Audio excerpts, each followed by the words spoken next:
music just has to play. I don't know There we what's go. going on. I don't know what happened. Again, maybe my computer's hot. I have no idea, but it does what it wants to do. So whatever. What's up, everybody? This is Tea Time with Robyn. I'm your girl T. She is Robyn. We are back. What's up, Robyn? Oh, we are on the Building Buffalo Network as well. What's up, Robyn? How you doing? I am just fine, fine, fine. And aren't we glad to be back again talking about our Buffalo Bills? Because we have lots to Yes, talk about, don't we, girlfriend? we do. We do. Good morning, Sandra. Hey, I always say Sandra. I say Sandra because Mike and I had a Is little. it Sandra?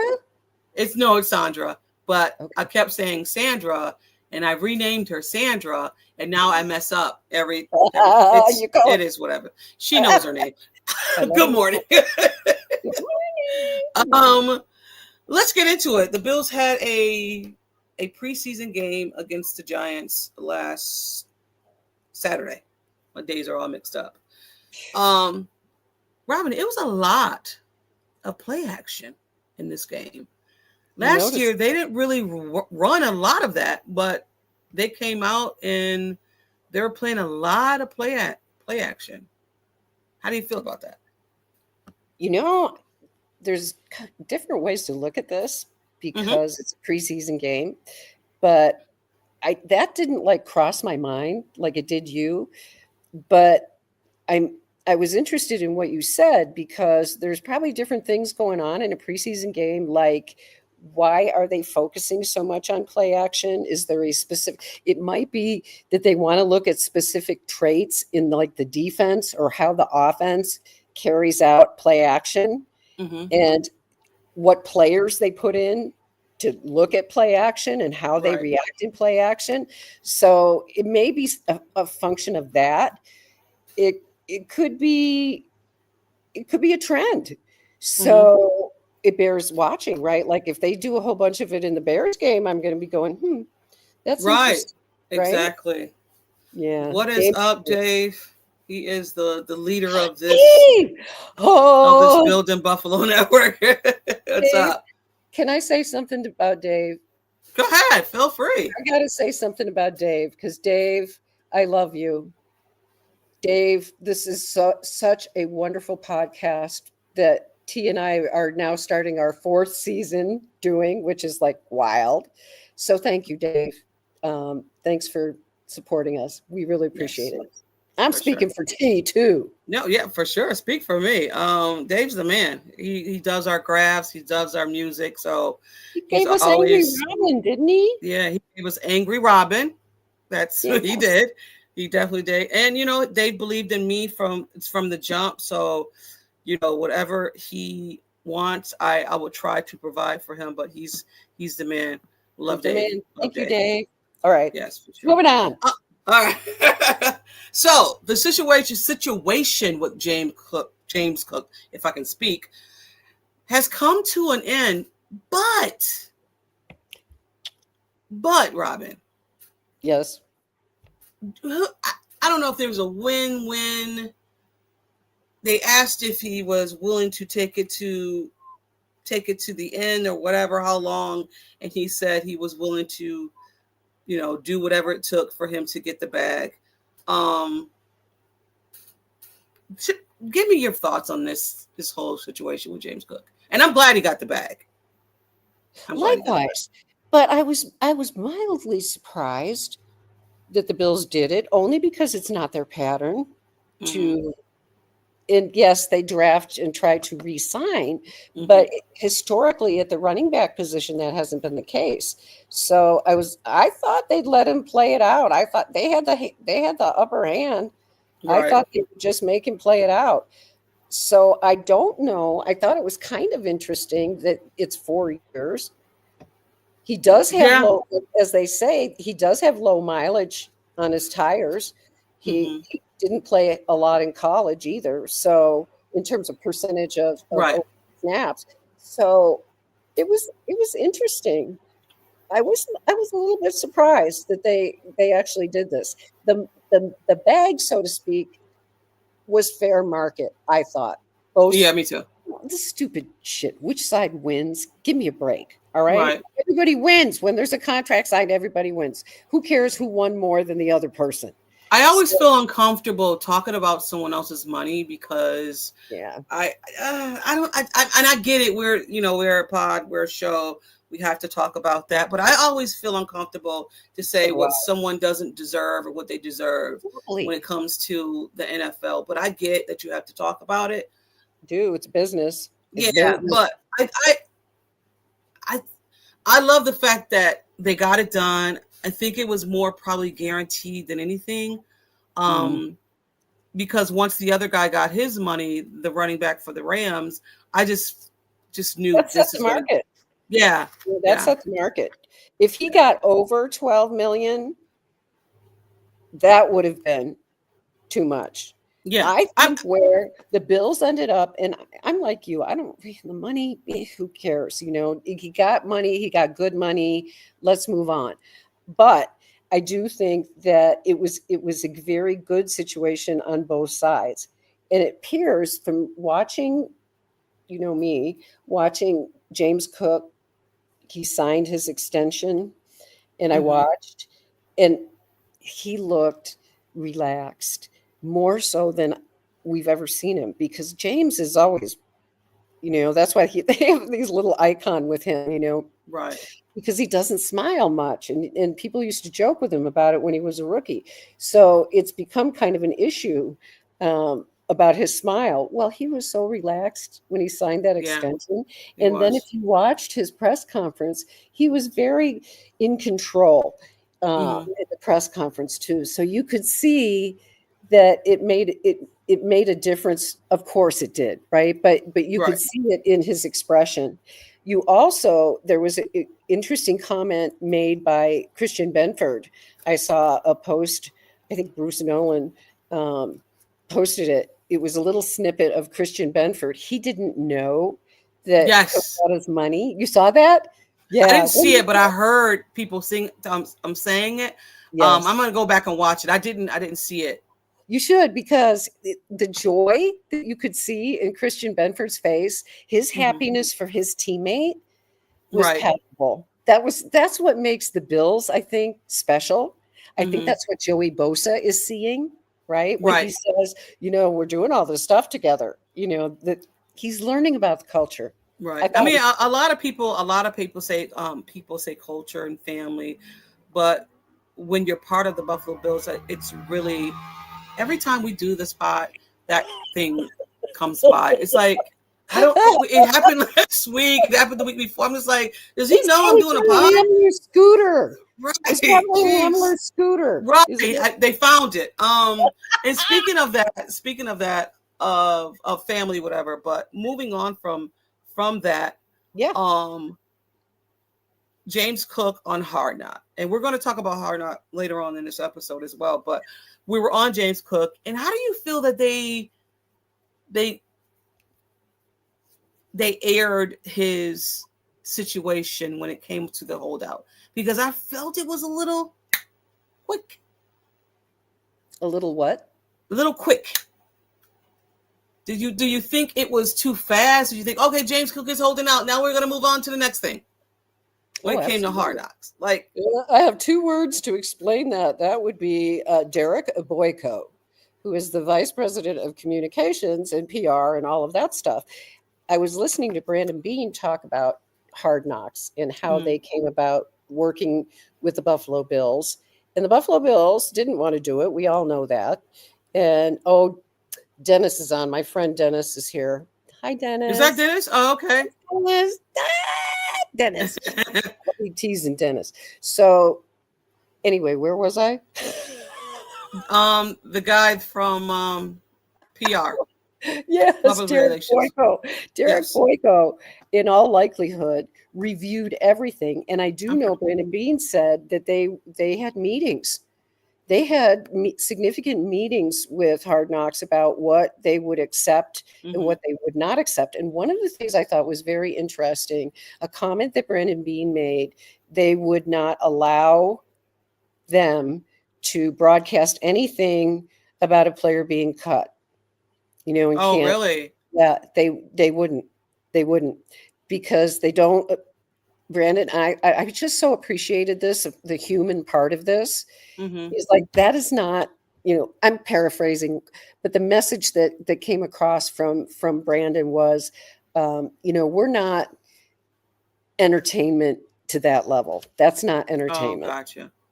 And and maybe I why appreciated people that. think it's boring. And again, we're going to talk about it because that's why, because again, I'm an avid. I watch Hard Knocks. I just don't watch football when it comes to the Buffalo Bills because I think you narrow your football knowledge when you're just watching your team. And I get there's diehards who can't stand watching other teams. I get it.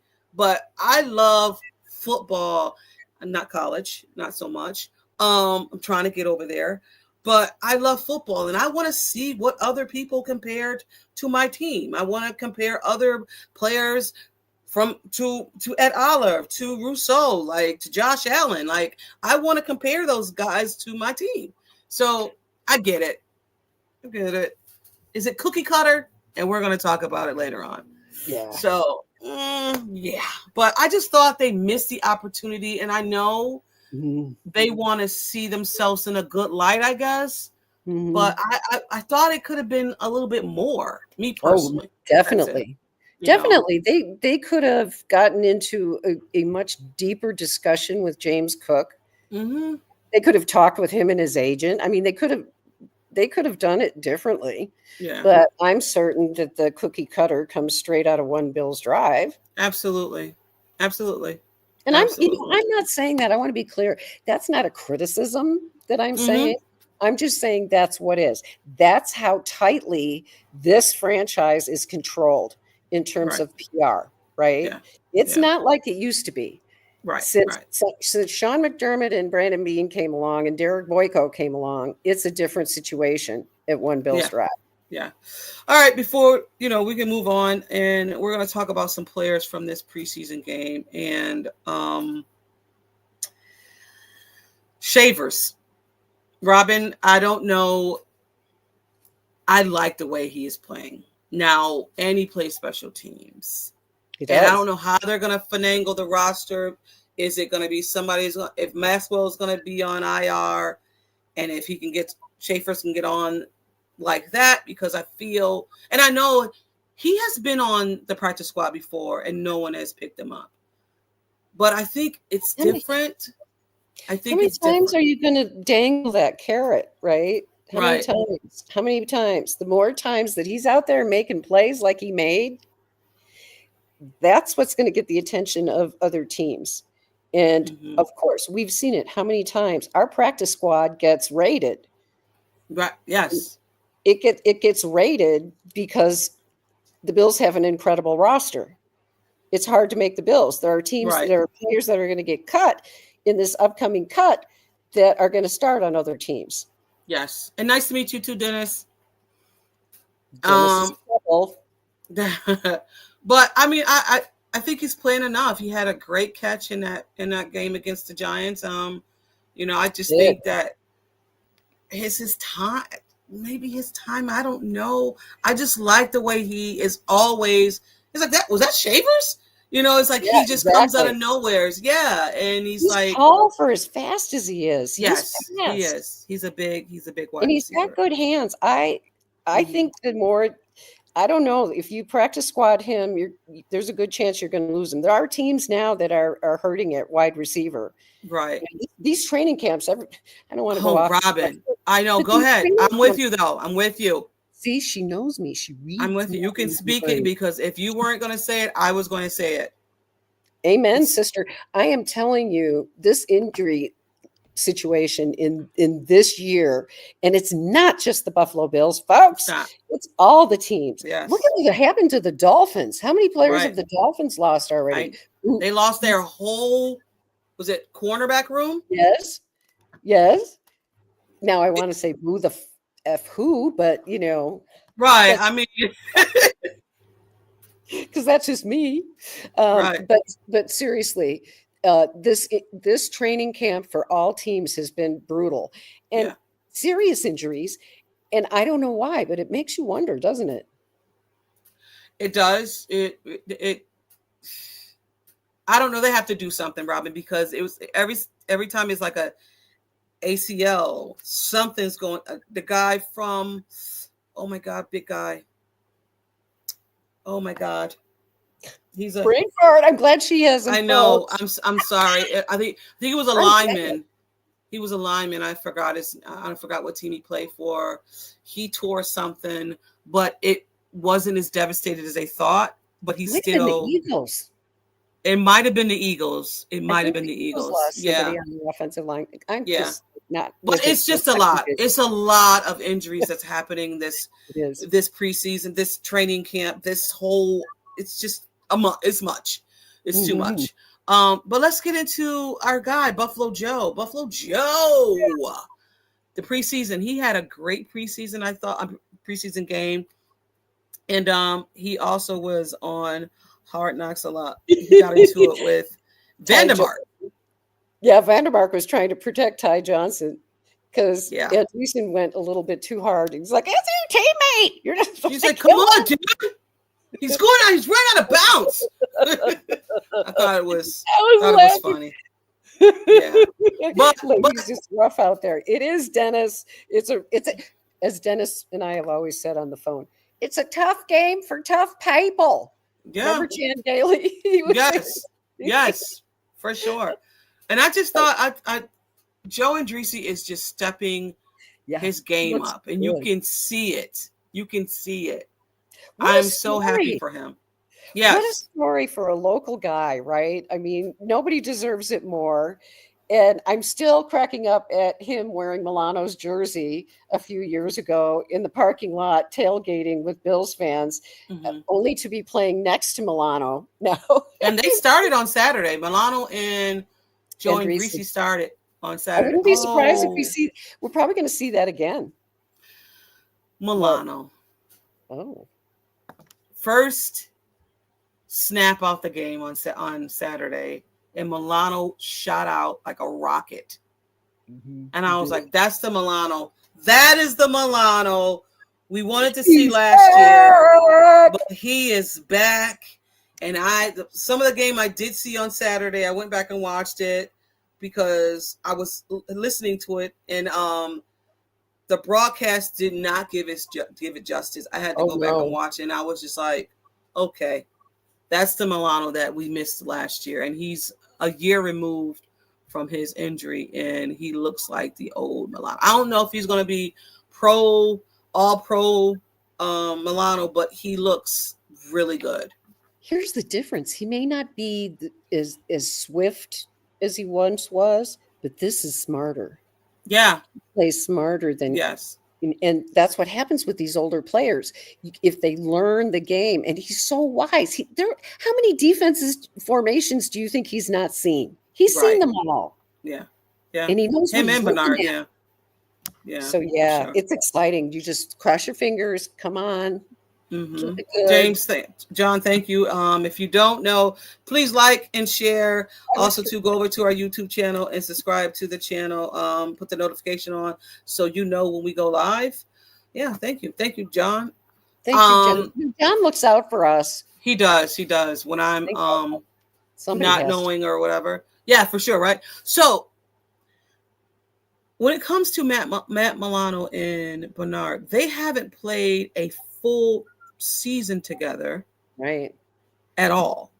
And they played last year. Have they played last year? They played last year. A while. Not the beginning of the season. Was it the beginning of the season? I can't remember because Matt Milano's been in and out. I think it's the beginning. Lineup. Yeah. This is going to be fun to see. For sure. It's going to be fun to see. It's going to be fun. All right. Speaking of another one, Joey Bosa.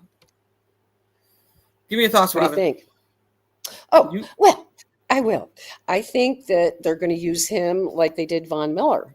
He's not going to be an every down back. He's going to be a specialized pass rusher, and that's going to keep him fresh like he wants. And I believe that's going to be a very good thing for Joey Bosa, and I think it's going to be a good thing for the Bills. The early returns that I'm hearing about Joey Bosa from training camp is that he looks real sharp. Yeah. That's good because we're going to need that. We're also going to need it. I'm I'm with you with the playing the way they did with Von Miller. Joey Bosa just looks so smooth, like he did. It just. What I about just Japan want. Solomon? Yes. I just want Joey Bosa to be healthy for the season. You know what That's I why mean? I think the way that they're ramping him up, as they say, is very good. They're very good about taking older players and giving them rest days and allowing them to be older players. You can't Right. expect an older player to play like a rookie. Yeah. Not when But you're past 30. yeah. I mean, he's played good against the run. Yeah, he looks strong and fast. So that's what you want to see from Joey Bosa. Joey Bosa said he never played. This is his first time playing a preseason game in 7 years, 7 years. Oh, that's right. How fun was that? I never thought about that. That's right. Oh, wow. Yeah. I'm a kid again. Right. Exactly. He probably was like, all the stuff is new. You're going from a new team. You're so used to, being that vet and saying, I'm going to sit, now they're like, I want you in there and you get to play. He's energized, I think. I think he's energized. Yeah. And that's the first day of school. You're going to a different school. You're like, you got your backpack on. You're going to see new people. So you're kind of like, okay, I'm with it. I can do this. This last person you want to talk about, I got things to say. Go ahead. You tell me first what you think about Taron Johnson. Okay, Taron, we're going to need you for this. I don't understand why Taron thought it was okay to go in with his head, Robyn. That was so... Like he's sometimes... Preseason game. It's a preseason game. Sir. What was the point? I worry about his brain so much after football. I worry about Taron Johnson's brain. His concussion history is significant. Even though it was a good hit, but it was an unnecessary hit. And a hard hit. And anytime you pound the brain, it doesn't matter whether you get a concussion or not, you're going to share a few neurons. Yes. Well, he had to sit down there for a little bit because it was like, oh, okay. Yeah. Well, they took him in. Yeah. Of course they took him in. Yeah. They had to take him in. I would have took him in. I would have took him out. Because I don't know. I don't know if he played after that because like I said, I was in and out. Yeah, I can't swear to it, but I don't think he did. And I think he was told that was stupid. Don't do that. It's a preseason game. Don't do it. We need you to be there and be available. And his concussion history is concerning. Yeah, it is. And I don't think we have anybody behind him. John keeps saying about Wednesday's practice. Cam Lewis didn't practice on Wednesday either. Who else didn't practice on Wednesday? He was telling me. Let me see what you said up here, John, before I move on to our O-line. We're going to talk about this O-line. I know who's back. It's Bishop's back and Taylor Rapp is back, which is great. Talk to me about Cole Bishop. He's going to be in trouble if he doesn't start making himself available. I'm telling you, he is on Sean McDermott's shit list. Yeah, you could tell Sean McDermott was he's a little perturbed about Cole Bishop. But I don't want to draft in the second round. He's got to pull it together, dude. Yeah, I can't find it. I'm sorry. If you could do it again, I will let us talk know about it. Yeah, let us know, John. O-line. So O-line to me, it was a little shaky, right? A little shaky.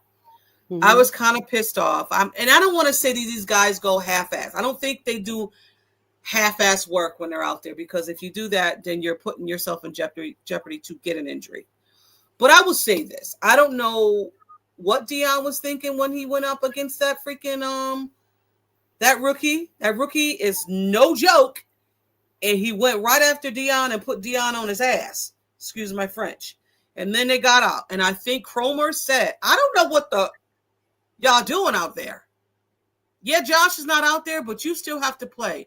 So I don't know what happened, but after that, they started playing well. I'm sure that would Cromer burned their ass. And you better not come out against the Ravens. I might say you better not, but please don't come out against the Ravens looking like that. Like, I know these are ramped up and, got to ramp you up to get you, situated with with football, whatever. But this is a game. Oh, man. Even though it's a preseason game, it's not the person across from you is no longer a Buffalo Bill. It's the opposite team. I'm telling you, I've said this before. I don't know if I said it on this podcast, but I'm very concerned about the Ravens game. We'll talk about it when it's time. But that game, I have a major case of heartburn about it. And the reason why is because the Ravens have everything to burn and be PO'd about missing in that playoff. Absolutely. And they want revenge. They have a big revenge factor with the Bills. And typically some seasons we don't start out all that well. Remember when we got burned by Pittsburgh in the opener a couple of years ago? Mm-hmm. We looked like a bunch of circus clowns. I remember that game. That was a home game. It was terrible. It was terrible. I remember the pass they threw, or was it a kick return? It was something, and I was just like, the Bills just got kicked in the mouth and couldn't recover. Nope. It's one thing to get a kick return and you get punched in the face. You're like, all right, okay, all right. Shake it off. But it's one thing to keep doing it and keep getting hit in the mouth and keep getting hit in the mouth. And you're just like, all right, are we chucking this game up as a loss and moving on? What are you doing? Right. I couldn't believe it. It was a terrible, terrible game. It was a terrible home game. It was a terrible home game. It was, and it was a season opener, and it traumatized me enough that this Ravens game is giving me heartburn. I've already said to myself, literally, if they lose this game to the Ravens, I'm not going to panic and, go into the stratosphere like a lot of Bills fans. I will take it and say, we'll see you in the playoffs. But you can't take the first game. Oh, that's our season. Okay. All right. Calm down. Fans are. Calm down. We're very histrionic.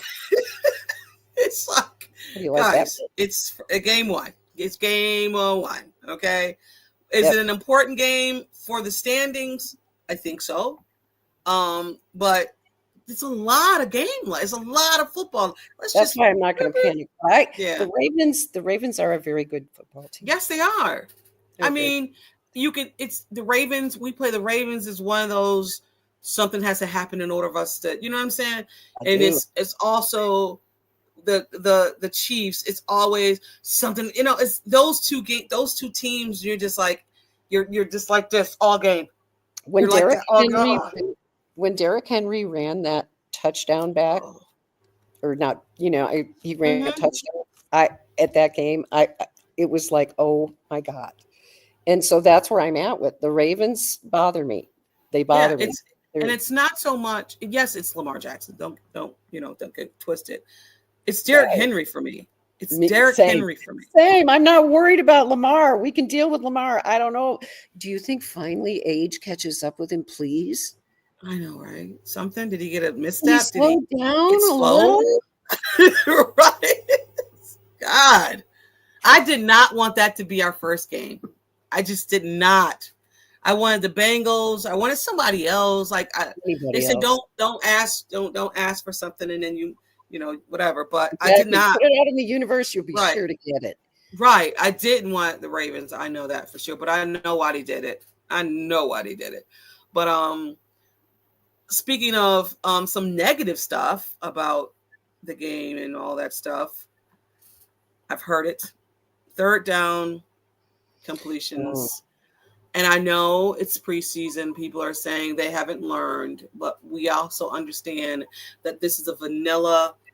They're going out there and saying, beat the guy in front of you. They're not really putting too much stuff into a preseason game.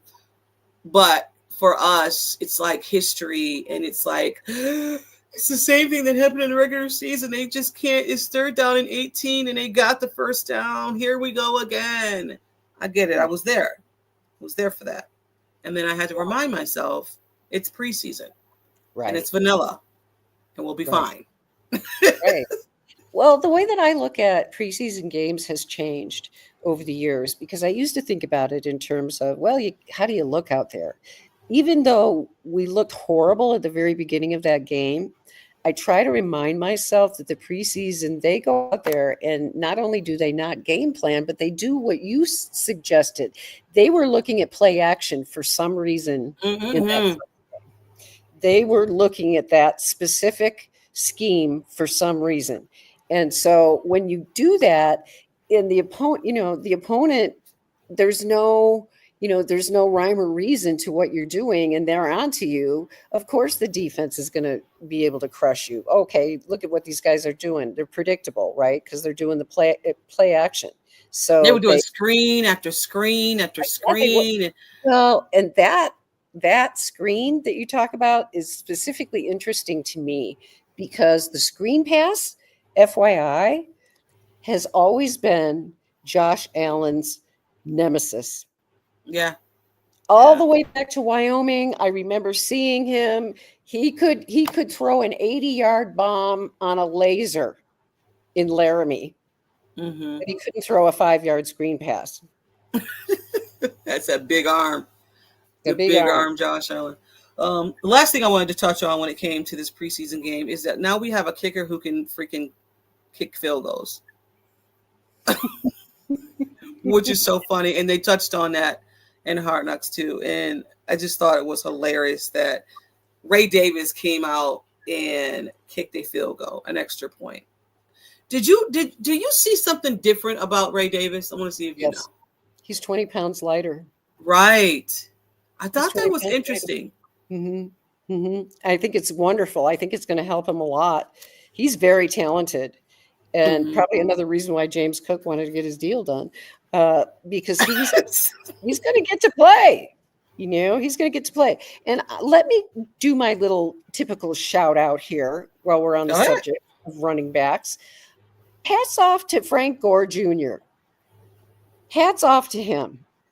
People, he's not fast enough. He's not this enough. He's not that enough. The only thing that guy ever does is rip through for whatever. I wouldn't be surprised if his yard per carry is like 5 to 7 yards per carry. The dude just is insane. He's good. He's better than what people think. He's just like his dad. They did the same thing with his father. He was underrated in college and all that. And then all of a sudden, whoa, he's running all over everything. His father is the 3rd most productive running back in NFL history. And he was a stocky running back too. Yes. And he wasn't fast. No, he wasn't. I thought he had a great game as well. He did. And I just love him. I just think he's great. And I hope that he sticks around. Me too. I mean, if he gets snatched from the practice squad and gets a jersey, I'm happy for him. But if he stays with the Buffalo Bills, I mean, he probably will be the 4th. He's a running great back, right? Yeah, he is. He's a great insurance policy. If one of these other guys goes down, he moves right up into that slot. Yeah. And he would play like Ty Johnson. That's my guy.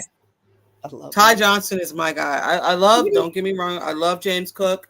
Ty Johnson is my guy. I just love the fact that we got him from the Jets that did him wrong, and we picked him up, and if what you want me to do, what I'll do it. Like he's that player. I got you. You want me to block? I can block. Yeah. But speaking of players, and we're going to continue. You had something to say about Curtis Samuel, and I think John is also on with you. So Curtis Samuel, thanks, John. Have at it. Frank Gore, 71 yards. That's great. I knew it was above. Yes. Okay. So where are we moving on to? Curtis Samuel. The only thing I really have to say about Curtis Samuel is he hasn't practiced. I wonder, and I've mentioned this in previous podcasts, if he doesn't have some kind of injury similar to Sammy Watkins, where he can't really you can only count on him for so many games that he's going to be able to play in any given season. The thing that makes the most sense to me about Curtis Samuel is put his butt on IR, please. Just Again. put him on IR. Just do it, please. So one of these other guys like Shavers or Wilkerson might be able to rise up, because Wilkerson is a rookie, right? No, he's a veteran. He's like 27 and he's played for several teams, but he's never had a real chance, right? Like he's been one of those bubble players that has never really had a chance to play enough. So yeah, I want to see more of him. I don't know why I thought he was it's a 7th round Prathers or something like that. He's a rookie. Caden Prather. He was the 7th draft pick. Yes, but he hasn't played. I mean, he's another one that'll go on long-term IR. Or practice whatever. Yeah, I'm with you though. And Curtis Samuel. Well, I'll be honest. I didn't like the signing when they did it. I didn't either. I didn't like the signing because listening to people from the Commanders saying that he was always hurt, and they signed him, and they signed him to a 3-year deal. A deal, and it was for 3 years. No, right? And I was just like, oh my God. I didn't like that signing from the get-go either. And you can't put him in a package of a trade because he's hurt. And then if you let him go, there's too much debt. It's just it's a deal that you're Brandon being like, Brandon, were you okay when you did this deal? I mean, I got faith in you, but I don't think he had enough coffee that morning or something. You know how he gets anxious. Like, Brandon, what was that? What was that? You're not going to win them all. No, you're not. You're not going to win them all. You're not. Also, too, John was talking about Dion. Dion worked his back, so that's why he left practice early on Wednesday. But they said they don't know if he's going to play against the Bears on Sunday. They're trying to work through it, not to get it sit him flare up. Yeah. Why would you even play him? He's what, in his 9th year? 10th year? 9th.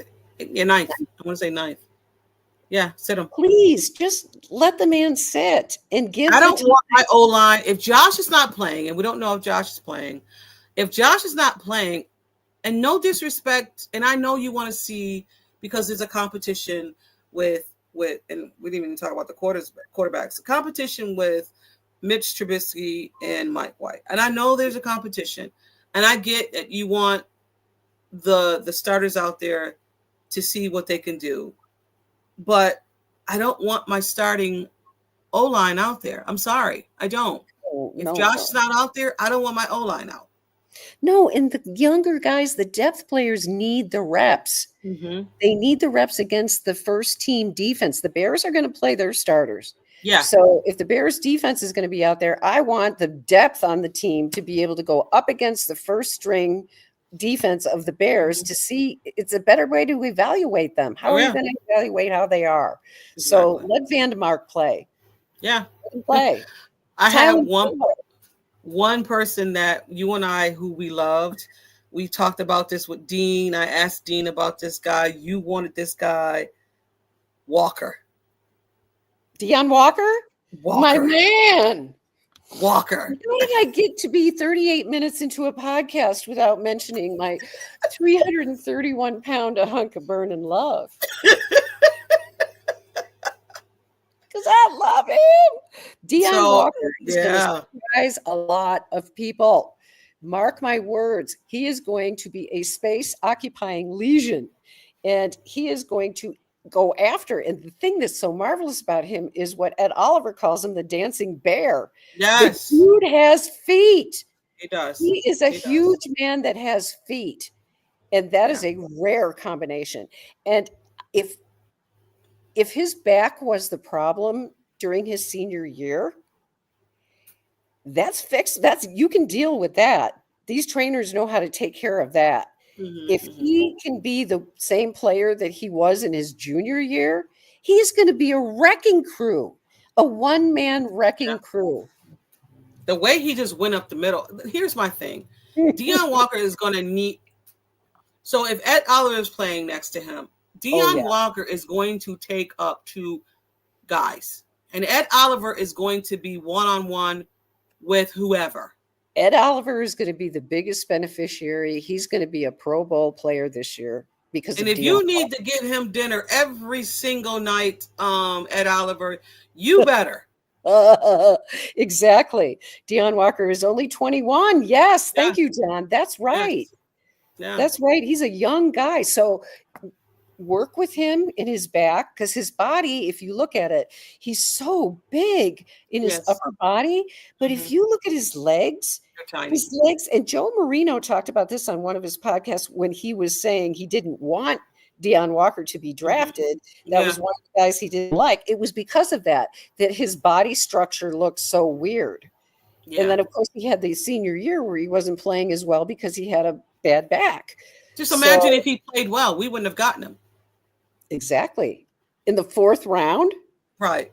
People stayed away from him. He was the first. Exactly. And he was projected to go in the 1st round after his junior year. Yep.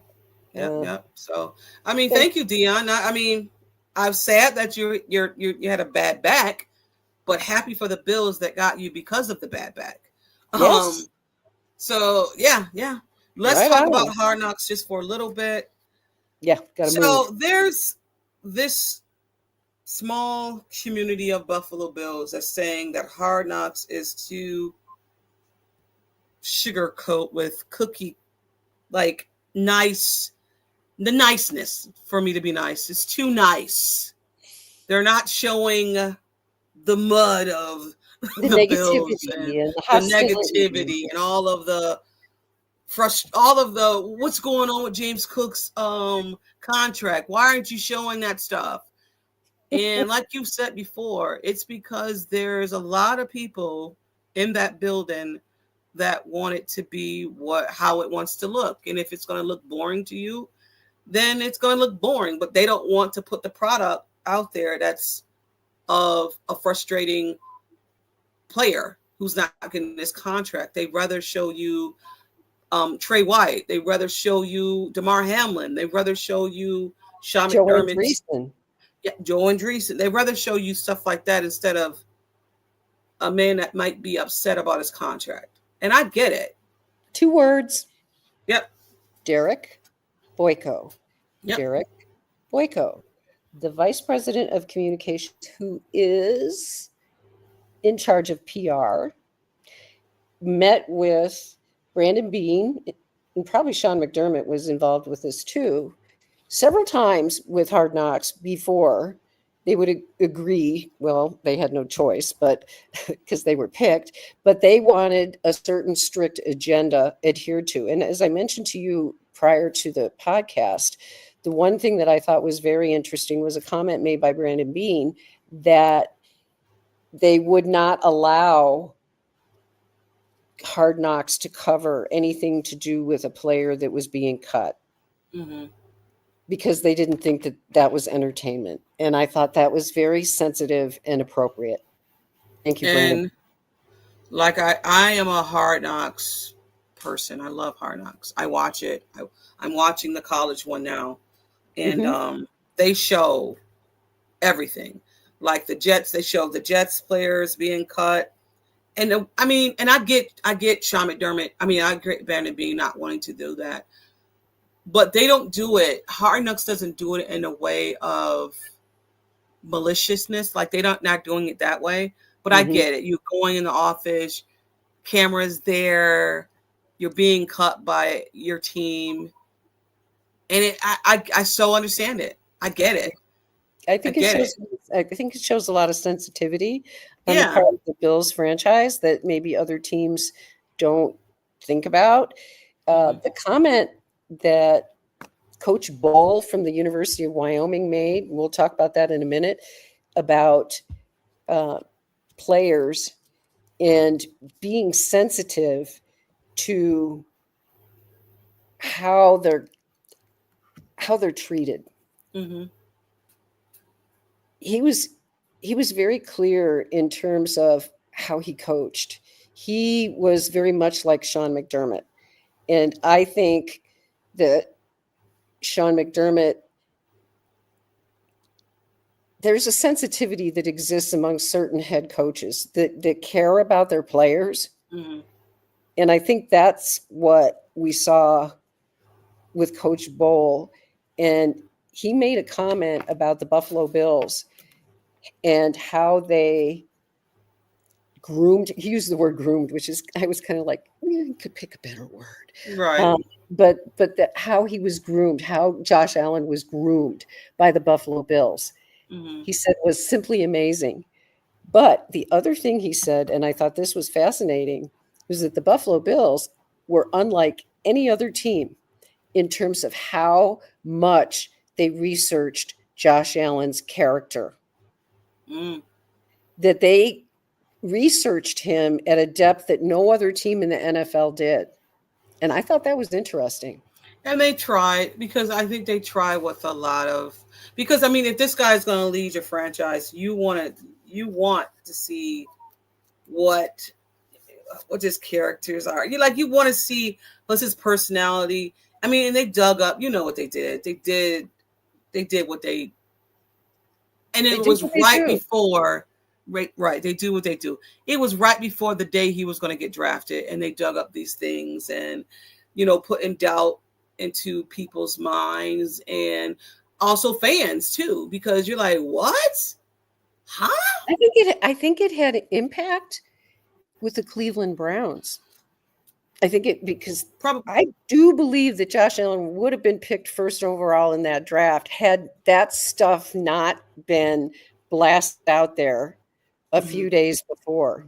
Right. It was done. It was planted. It was, I don't even want to go into it. It was ridiculous. Right. No. And I don't know. Was it Brandon Beane saying something? I can't remember, because I was listening to a pod, and Brandon Beane had said that he was on a phone call, Busting with the Boys.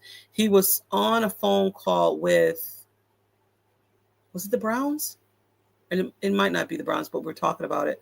Was on a phone call with the Browns to go up to, because Josh was picked 17th, right?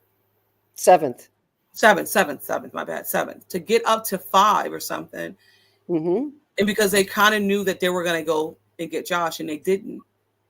So they were fine with it. But yeah, he said he was on the phone with them too, because he felt that they were going to get Josh, but they never did. And he said it worked out. So yeah. Well, it sure worked out for us. It darn sure did work out for us. It darn sure did. Moving on to this upcoming game on Sunday at 8:00 at the Bears. But before we even do that, they have a joint practice. Oh, wait. I got one more thing to talk about. Yes, you do. You do. My bad. And I've seen it right here. No Go ahead. My bad.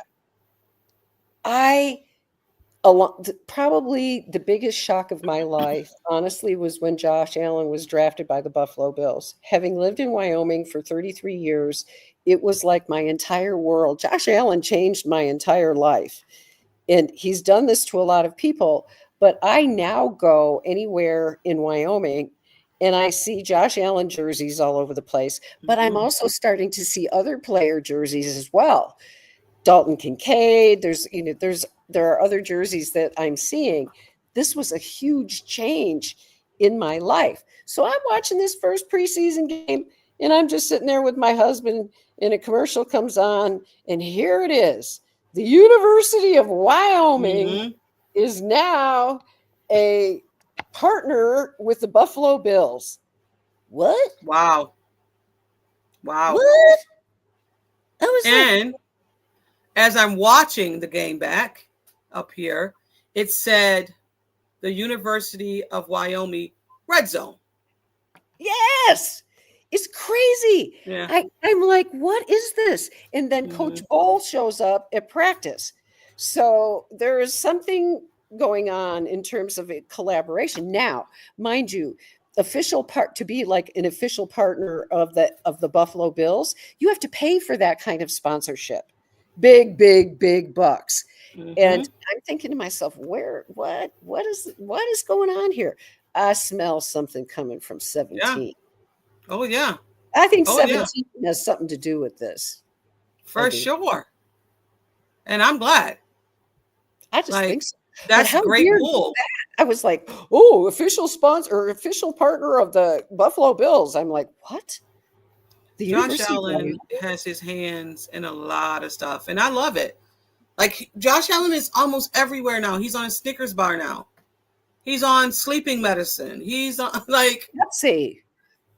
That Pepsi commercial that was done. Pepsi. Oh right, I just seen that one. It was crazy. I just seen that one yesterday. I haven't seen the Snickers one, but I did see that one. Yeah, he's gonna be this year's Patrick Mahomes. Remember how many times we would see Patrick Mahomes in commercials? We were like, oh God, Patrick Mahomes. But I love to see our guy up there because he's our guy. You know, so I love to see that. But good for Josh. I mean, he deserves all the stuff that happens to him. He does. But again, I'm sorry to step on that. And I wrote it down and don't worry about it. I just thought, oh man, that was like a shocker. Yeah. And now when you see it, guys, don't be surprised. And you know where you heard it here first from Tea Time with Robyn. But there's another game coming up on Sunday at 8 o'clock. Mm-hmm. I don't know if it's Fox, John. It is Fox and it's national. Okay, it's Fox and it's nationally televised. Cool. But they will be doing a joint practice today. No, Friday. Yeah. Today is the travel Thursday. Day, and tomorrow they will be doing a joint practice with them. Can't wait to hear what comes out of that. Anytime you're going against someone else besides, another player on the team is always great. So, and we did that last year and played a game the next day too. So it'll be very interesting to see. And that was on Joe Andresa. That was his come out. It was, game. Wasn't it? It was his come out game. I think he'll start. Yeah. I don't care if we see any of our. I know we got to play some of our starters, but I don't care if we see any of our starters really seriously. I had a question for you. Did Coleman play on Saturday? I believe so. Okay, so you know what? I'm not going to check it. I'm not going to take a look back. I really didn't hear his name. That's all. Exactly. Well, we didn't hear. There were a lot of names that we didn't hear. Yeah. And as you pointed out, they were looking at specific things. I think. Yeah, they were. They were. There were weird formations. Speaking of which, let me just throw this one in. They were talking Chris Brown on One Bills Live about James Cook and his contract and how maybe he's going to need to play more snaps in more than 46% of the time because of the salary that he's getting. Mm-hmm. And he was recommending, and I think it's kind of interesting, talking about having two running backs on at the same time and use James Cook as maybe that's why they're doing with a pistol. The screen pass. Maybe all this stuff they're working on with the screen pass has to do with putting two running backs on the field at the same time. And then you throw a little outlet pass over to James Cook and let him go. Because James Cook, his thing is if you can get him into any little bit of open space, he's gone. Yeah, he is. Yeah, he gets small. Yeah, maybe. Interesting. But preseason is for experiencing new things, and maybe that's what they're doing. I'm not mad at it. Even the timeout that Sean McDermott did at the end, I was just like, Sean, it's hot out there for the fans, but maybe they're gone, so it's fine. But yeah, I mean, situational football, and Sean McDermott is all about that. Yeah. Well, after 13 seconds, he probably wants to make sure he doesn't make another boo-boo. Yeah, I think so, Robyn. I think so. But that's all I think we have for you guys today. I'm done. I'm finished. I said it all I have to say. Robyn, I'm done. We're done here. That being said, guys, thank you. Thank you for always showing up. Thank you for the comments that you guys put in there. We appreciate you. And all of the new listeners that came through, don't forget, subscribe to the YouTube channel. Come back next week at 11 o'clock. We're always here. We're your lunch break early lunch pod. Okay? That's what we are. I'm ready. That's what we are. But we're out, and it's always Robyn. Thank you again. We're on the Building Buffalo Network.